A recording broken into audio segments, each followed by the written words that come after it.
Warriors. Welcome back for another amazing episode. I'm so excited for my guest and our topic today because we are talking all things cold plunging. And yes, I'm here. I'm joined by Noah. He is actually joining us from Germany. I had the pleasure of meeting Noah, who is a Wim Hof Level 2 trainer. He is also an ASCM personal trainer and certified personal trainer at that, and has been and lived a very active lifestyle. And I got to meet Noah because he was co-hosting a cold plunge experience here in Michigan. And the reality is that I hadn't been able to do it with anyone else up until that point.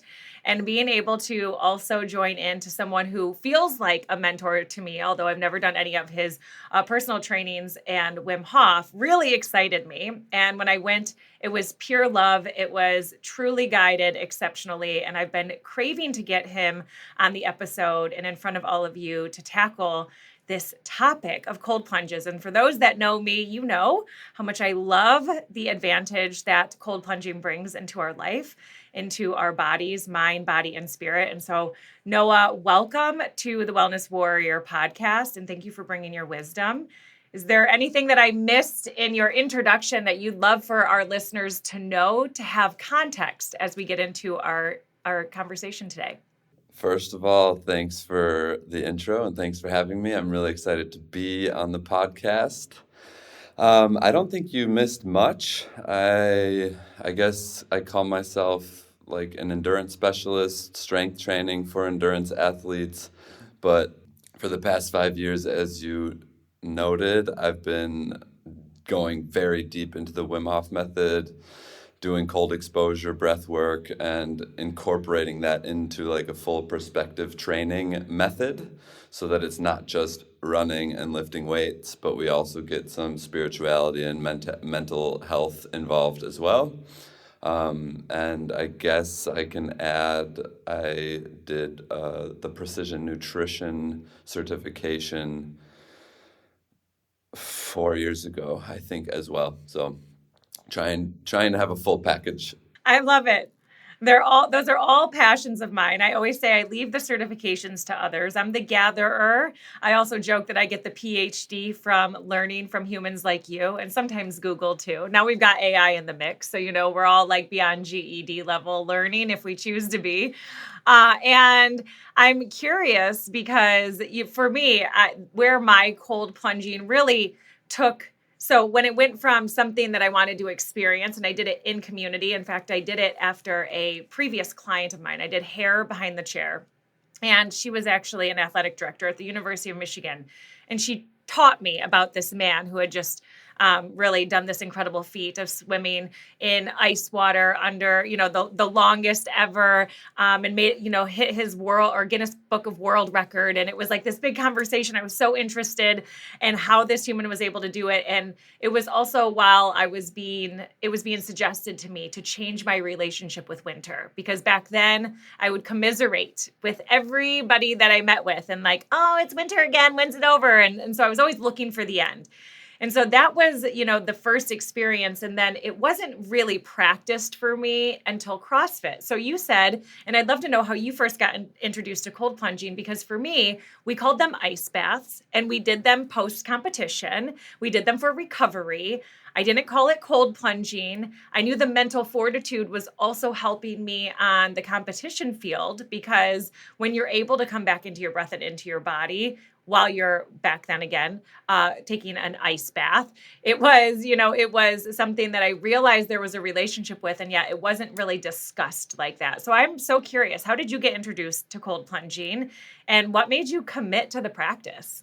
It's so funny you ask and say that you come from recovery as well, like the athletic recovery side of it, because that's actually, now that I think about it, that's where I started as well. I actually didn't, up until just now, I always thought that I started ice bathing or cold plunging 5 years ago. But in college, I played soccer in college, and our coach during preseason and during the season would always have us, after hard training, go into the cold plunge. And I hated it. It was the worst experience of ever. And I always dreaded when our coaches or our athletic trainers told us, okay, today's cold plunge day. And all of this, I was freshman year. I remember all the seniors were like, these hard guys like going in. Yeah, you just got to sit here, deal with it. Eventually, you'll go numb. And I would get in. I'd be like cringing. I think I probably squeezed my toes off at some point. Um, and yeah, survived that. And I guess in 2019, I had this learning of the cold or reintroduction to the cold when I heard about Wim Hof. And was like, hey, that sounds like something I could maybe add to what I offer people in my personal training or in group training. And I went in and I said, okay, I'm booking I'm booking the this Poland experience to hike Mount Śnieżka in Poland with Wim. And in my mind, I thought this was part of the instructor training, but it wasn't. It was just being a participant. And when I got there, I was blown away, not only by what happened with the breath, but when I got into the cold for the first time, I guess I could say it was okay. I had been doing it for years and I had never done it in nature. And for the first time, going into a flowing river with ice chunks everywhere, and I'm okay with it instead of like dreading it. And it really, something switched in my mind, and I went home from that experience knowing that this is definitely something that I have to include in my life, and then maybe even with clients.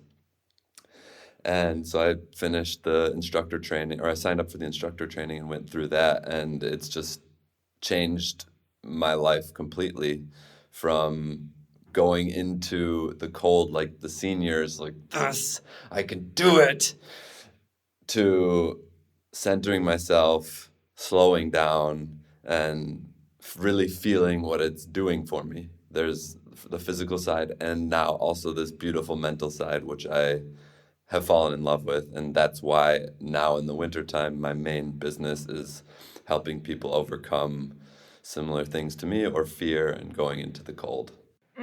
I love that. And you also brought alive a memory in me. So I love that we're ping ponging. I was also a soccer player my whole life.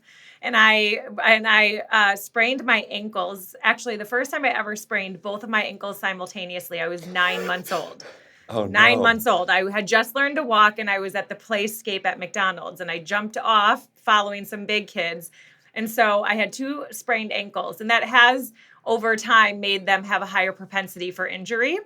And you can imagine soccer being a game where there's already a lot of pressure put onto that particular joint based on the way that we move. So lots of sprained ankles. And I used to regularly go into the athletic room and go into the ice tubs. And I didn't even remember that actually. But again, back then I only had to do it like knee deep. So it was like you were only freezing one leg. So thank you for that memory. Mm. And you touched on the psychological benefits. And I know you and I agree on this because we both practice and we bring people to the edge. And for me, you also touched on my favorite. I can absolutely cold plunge, and I will, in tubs of all sorts. And I think that that's the next best thing. For me, there's nothing like doing it in the wild, doing it in nature, particularly in moving water specifically. I love to have the moving water, which is what we do here locally once a month between October and April. Once a month, we gather as a community and we go into the river. And so I am so curious, as someone who's led so many, and also from your own experience, what have been some of the psychological benefits that you have noticed in participants and also in yourself? I guess I'll start with myself. The first thing that really comes up is it made me conscious about how I talk to myself. which wasn't actually nice in the beginning to listen to and find out how I actually talk to myself. And so it was a hard journey at first, but it is so rewarding now that I can actually switch it. Like I can become conscious of, oh wow, why am I telling myself that I can't do this or I'm not able to? And that's, I think, the biggest win, simply because when you're going into the cold, or when I'm going into the cold, I still to this day think, oh gosh, it looks so cold. Why am I doing this? Am I gonna die? Like, and I guess that's okay. But I can become conscious about that and say, you know what? I've done this 1,000 times now. What are you doing? Take a Yeah. deep breath. Let's go. Um, and the other, I guess, with clients, I see this ability to take action. So a lot of people have this, they hold themselves back and doing ice baths, which suck, I mean, in the best way possible, over and over again, you are overcoming this barrier each time.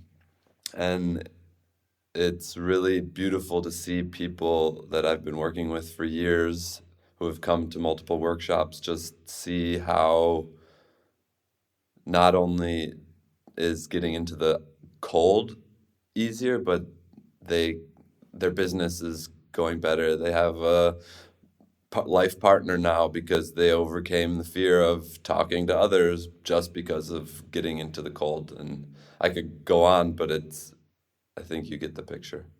I do. And I'm forgetting the name. I was hoping to source it because I have it in the notes section because phonetically I struggle with saying it a little bit, but there it's anticular medulla cortex, or it may be a little off of that.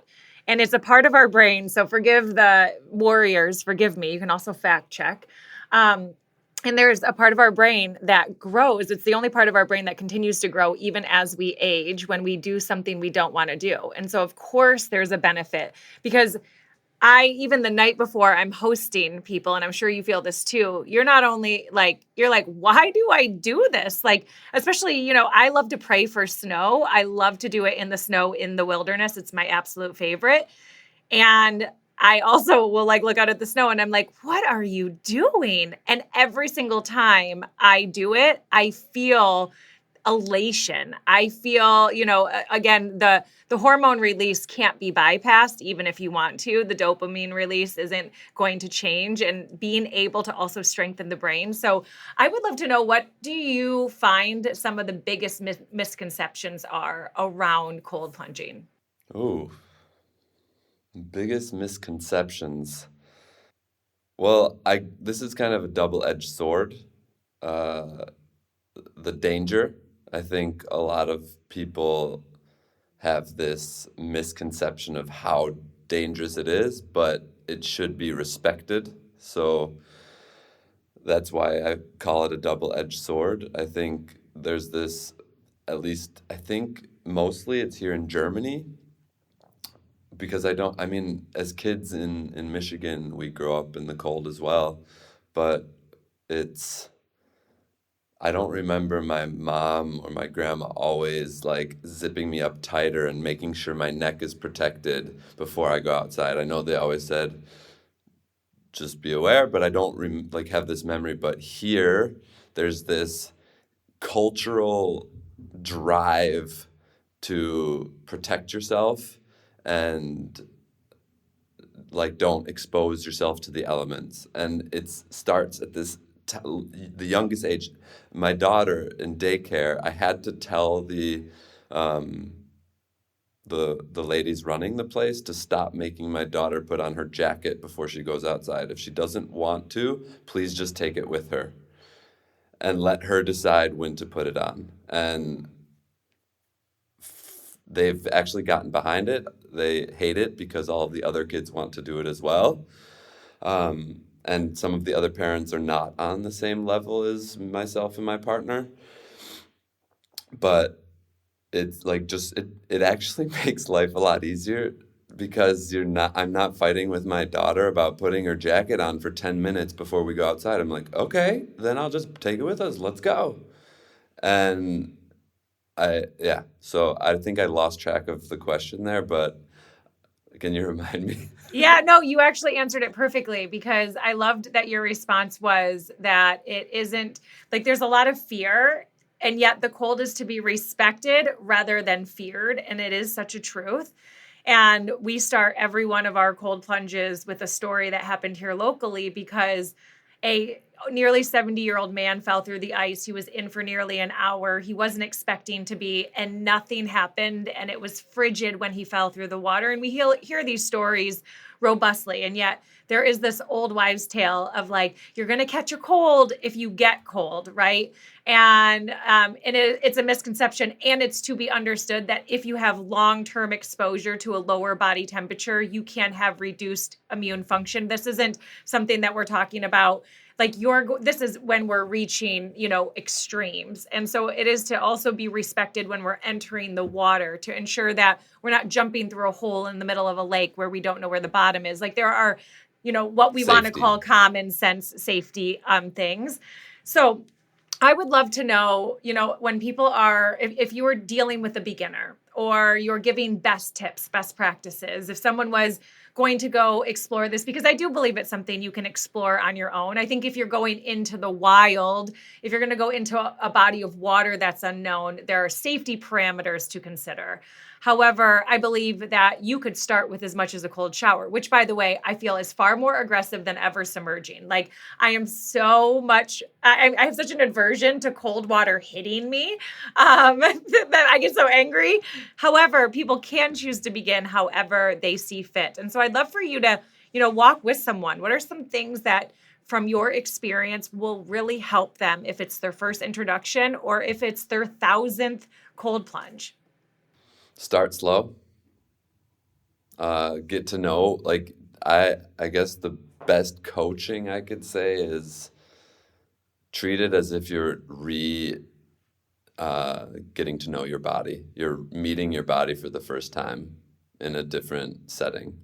And start with the showers, even though, as you said, they are way worse. I think I don't know what it is. I think it's like that unless you have this massive waterfall shower, then go for it. I don't. I have like a shower head like this that oh, wow, cool. Did you just see that? Yeah. Or was that just me? No. Heart shape. For those of you listening, he put his hands into the heart shape and all of a sudden hearts showed up on the screen. That was really nice. Love to everybody. Yeah, so I have a shower head that's the size of my fist, and so it only hits part of me, but I feel like it's colder over here than where it's actually hitting me. And yeah, it stinks. But it is a great place to start. It's safe, it's at home, and you can always change it to warm. For the beginning, I definitely always advise if you're going out into nature, go together, but don't go in together. So that there's always a way for you to be pulled out if necessary. Nature is hard and somewhat unforgiving, but it's in the most beautiful way. So I don't want to scare people, but I want people to be very careful. Yeah. Another tip is try the breath at least maybe one time, the Wim Hof Method. There's so many different methods out there, but try a YouTube video out there at home and then go into the cold and maybe compare it to the second time where you don't do it and see how it feels. Yeah. So breath is everything, right? It is foundational for everything we do, including these experiences where and I've also jumped out of a plane and like, I'll tell you, you have way clearer thinking if you have a centered breath work practice versus, because it's what brings you back into your body. So with breathing and practicing, would someone, if you were telling them for their first time, would you invite them? Because I do know I've been blessed to also hear and learn from your guidance at your event, and also, watched many videos with Wim Hof and his experience, and done lots of different modalities of breath work over my lifespan. Started with respiratory therapy because I was formerly asthmatic. So I've had different avenues into evaluating my breath. And what would you say in terms of what would people pay attention to if they were to do the breath work the first time today, maybe while they're listening to this episode or after, and then how they would carry that into the cold water? Use your nose to start, because I think for some people they might underestimate the power of the breath, and it can send them into a place that could be uncomfortable. So start with slow, easy nose breathing for the beginning. Yeah, I love that. Giving our bodies the ability to believe we are truly safe, because never when we're under duress do we naturally nose breathe. It must be trained, must be trained. And anyone who works tactically, so our armed forces, our policemen and women, this is how they're trained with box breathing, like so important for them so that they can gain their coherence and actually gain sight availability, right? Rather than how we all know we've been in that place where we get tunnel zoned. So, what's your thoughts with contrast therapy? We're all about cold plunging. So, what would you tell people in regards to, often also people are like, okay, well, if I'm going to get cold, when can I get warm? So how do you feel about contrast therapy and its inclusion, or it's, the way that you would integrate it into someone's life experience? I love myself a good sauna and a hot shower. Definitely a fan of the heat. Way more than the cold, but I do that for different reasons. Contrast therapy is wonderful. It does so much for our cardiovascular system. It's a, a way to find relaxation if you're doing heat and cold. It's like doing breath work with um, activation and relaxation. It's like two very different things that do amazing things for your body. I if you have access to heat or sauna, definitely start with heat, end with cold. I think that's a nice tip, because a lot of people think they need to end with heat so they can stay warm, but if you do it the other way, it can actually you can feel warmer for longer. Yeah. Yeah. And I do believe now, listen, I do them both ways because, again, hosting the event, some people start in the sauna, some people start in the water. We go back and forth. I believe you can do them both ways. And I will say that the water is always easier to go into after I've been heated. So there's like a refreshing effect to it that doesn't happen when I am coming from like a natural body temperature state. So that's something, although it can also produce some other frames of thinking, like, oh my gosh, this is going to be so cold, because you come out of the sauna and like just standing in normal air can start to feel chilly. So, I have over here in Europe, it's almost a culture thing as well to do sauna, like in the north of Europe and as well in the Nordic countries. Sauna's huge, and they always incorporate cold water. But the biggest question that I get from Germans or Northern Europeans is, yeah, but where's the sauna? Like, or don't we need the sauna before we go in? And I always say, today we find the inner sauna. So, oh, I love that. yeah, and heating from the inside. We don't need it, but it's a great thing to have. Totally. We didn't we this season is the first season we've been able to bring in a mobile sauna to our event. So prior to that, we were only plunging. So the warmth was found in the car you likely left on. That's where it was previously found. So, okay, this is one that I get all the time. Would love to hear your response to it. For all my warrior women listening, listen up, because I often get that cold plunging isn't good for women. And I have a lot of people in the holistic world that dance in the arena of really creating some fear around cold plunging for women. I'll also share a little bit of my healing story with you. Once had the diagnosis of being hypothyroid, having hypothyroidism spoken over me. I've had different hormonal issues in the past. I'm continuing to heal. A bit of my story is from breast implant illness, which I know contributed to some of those diagnoses. And with that being spoken over me and having some endocrine dysfunction, people have often attempted to create some pause for me about if cold plunging is good for me. So I have lots of opinions and beliefs. Clearly, I believe in the way that a cold plunge is powerful when we experience that in some level of consistency. And I'm curious what you say when women, or particularly those that feel with, hormonal dysfunction, and they fear that this is going to, or adrenal fatigue is another one that I get, that this is going to exacerbate the issue. So how do you respond to those kinds of things? I always err for myself legally on the side of caution. Listen to the doctor, but there is a way to, or talk to your doctor, but maybe see if you can feel what's going on inside of your body. Um, because I actually it's funny you asked this question because I did a podcast with a really good friend of mine yesterday.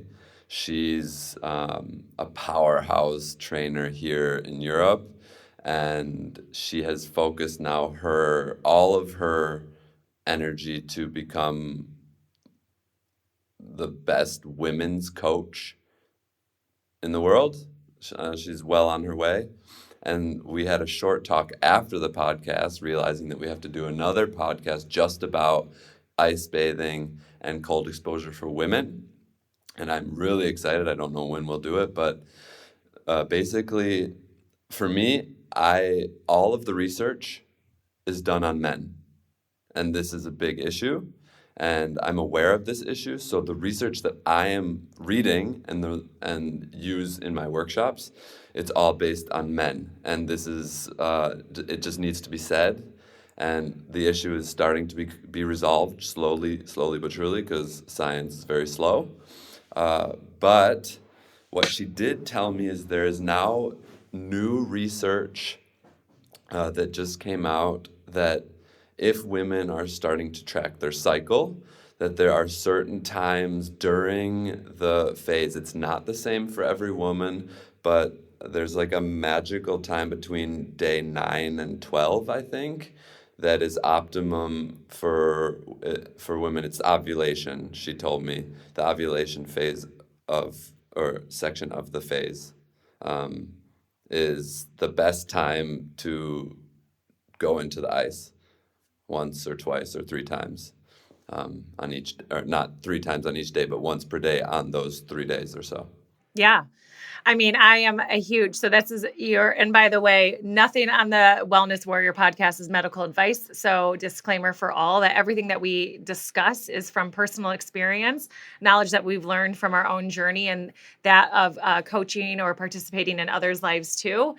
And so always refer back to your trusted health professional, whoever that may be, your practitioner. Very well said. And I also believe that there isn't a single person on this planet that will ever know your body better than you. And when we give ourselves permission to know that we are the most insightful, we are the one that is with ourselves 24 hours a day, 365 every day that we're here, we do get the opportunity to really be in the driver's seat. Can I just stop you for a sec?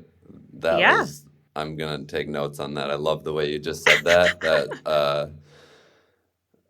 I remember, I think because of the corona times when people were locked up, Andrew Huberman exploded, and he's still huge, and he did a lot of really good things for health and fitness because he was taking great studies and making them digestible for people that don't really know how to read scientific literature.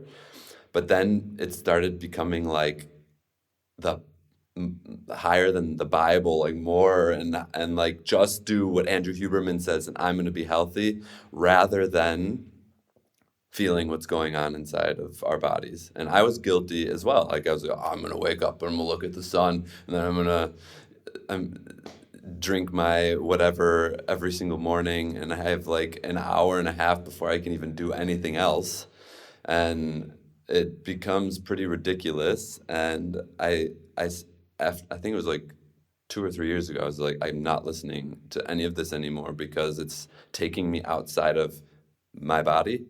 And it was the best thing I ever did because I became my own scientist. Of course, I have the knowledge and some things of the background, but really, I think if we can figure out how to get connected, it's one of the most powerful things ever. And that's become a big part of what I try to offer my clients.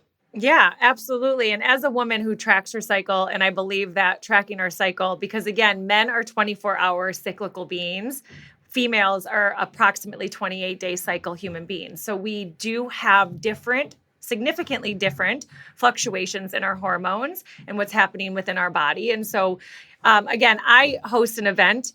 Because I curate an event, I do it based on the moon cycle because the moon affects everything. It changes the tides in our water. So, of course, it impacts the water in our body too. So, that's easier than attempting to do my cycle and every other woman's cycle that would participate. So again, we're talking about optimal where you're choosing the best cycle for you. And the reality is that the follicular phase is when we're going to have greater cold tolerance. Like that is the truth. Why? Because we have lower estrogen and we have, and progesterone levels. So this makes it easier to tolerate the cold versus when you're in ovulation and have a spike in estrogen. Like that period is when, we have increases in our vasodilation. And so we may feel the cold more intensely. Like that is the truth. And when we're in luteal phase, when we are in those days 15 through 28-ish, this is when we have the highest progesterone. And so our body temp raises. And this is, again, going to give us much colder sensitivity. And definitely if I am at home or I'm even hosting an event outside of when I do it in the wild, I'll refrain from cold plunging if I'm, during the cycle of bleeding. So how we are as women, I think deserves to have attention without question. And it doesn't negate the other benefits of cold plunging. It doesn't change. So I say that women, as opposed to men, I think men can, and unless there are some other things, I think men can withstand more regular cold plunging. I think women are best suited to follow their cycle for cold plunging, to really be in tune with our body. And also for women who tend to have that competitive edge, what we can get, and this can be for anybody, where people like really pay attention to how many minutes they're in there. And they like always want to hit the same number of minutes or beat it. And when we come to be in harmony with our bodies, we may enter, like I may enter at what we would say a less desirable time of my cycle. However, I'm clearly going to be very graceful with myself that I may feel less comfortable. And so I may come out sooner. And that's okay. Like, that's okay to listen to our body, to engage with our body, to participate as a companion rather than, adversely, like as an adversary to our body. So I'd love to close it off here with a few things, and definitely excited as you have that. Podcast, I'll be excited to have you back if you'd like to talk about those things too, because, there are lots of benefits that we get from cold plunging. And when we avoid it because of these fears, because we assume that now that there isn't a study on any women specifically, that then it must not at all benefit our human body. But we still have brown fat. We still want activation of that. Thermogenesis is going to take place in both bodies. And that's when we're shivering. And that's going to help, like our pathways that generate heat actually, in my opinion, train and work more efficiently. Norepinephrine release is important. It, in fact, impacts the mood of everybody. That isn't an exclusively male opportunity. So when we're talking about metabolic health, when we're talking about, really helping protect our neurons with cold shock therapy, cold shock proteins, like this is going to aid in brain function, whether you are male or female. And so it's important that we don't get lost in the sauce, that because we don't have a body that represents us, that the science doesn't still apply to us in some form or fashion. So I'd love for you to close us out today with some of the benefits that you see most prevalent for those that cold plunge as part of their lifestyle and practice. Resilience, period. I think it's a hard world out there, and it it's this beautiful mix of becoming softer and harder at the same time. And softer, I mean that by becoming more in touch with yourself and what you'll finding out what we need for ourselves, which is a really powerful thing, and harder being uh, holy crap, I can go into the cold with ice everywhere and I am a superhero. And that's when you go out into the world and someone cuts you off on the road, instead of getting angry and cutting off the next person behind you, you just, I'm good because I'm a bit more resilient. And the breath and the cold are two very easy, free tools to make yourself a bit soft and hard. I love that. I love that. And if you are unaware, one of my favorite mentors, I was blessed to go through her program 3 times, is Brene Brown. And she says, soft heart, strong back. And I believe it is so true. So thank you. And we will conclude with that. Noah, thank you so much for coming and sharing your wisdom with the Wellness Warrior Collective. And we hope to have you back, maybe explore some more of these conversations. Definitely. Yeah, thank you so much. And Wellness Warriors, you can find him underneath this episode. You will find all the links if you'd like to follow up or learn more about Noah. You can also check the website, wellnesswarriorpodcast.com. Each one of our esteemed guests get their own space connected to their episode, so you can find out all of the details, read their bio, link to all the spaces and places where they offer their beauty and their wisdom in the world. And so make sure you follow up and you circle back. And again, to the warriors who continue showing up, because you desire to know that you are in the driver's seat and you believe that as you put tools into your toolbox, you are going to drive more effortlessly. Thank you for allowing us to guide you on this journey. We're so grateful to be in community with you. And if you are ready, come meet me in Southeast Michigan. We've got a few more cold plunges here for the remaining part of this year, and lots of other experiences and events where we'd love to have you too. And if you haven't checked in recently, we have our next book launching. Yes, we do. We are going to be kicking off Let Them by Mel Robbins. We would love to read with you.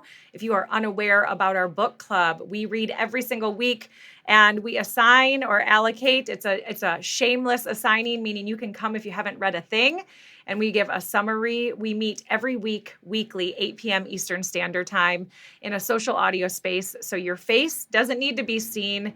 And it's like the Cliff Notes version times a trillion, because you get to learn through the lens of everybody else that's reading. And if you haven't read that summary, we'll catch you up. You can participate in the conversation, or you can listen and expand. And it's as if you read the book through the lens of many other humans. So come join us. All the information is on the website, along with all the other things that we do. And again, Noah, deepest gratitude. Thank you so much, friend. Thanks Grateful for to have you. having me. Bye, everybody.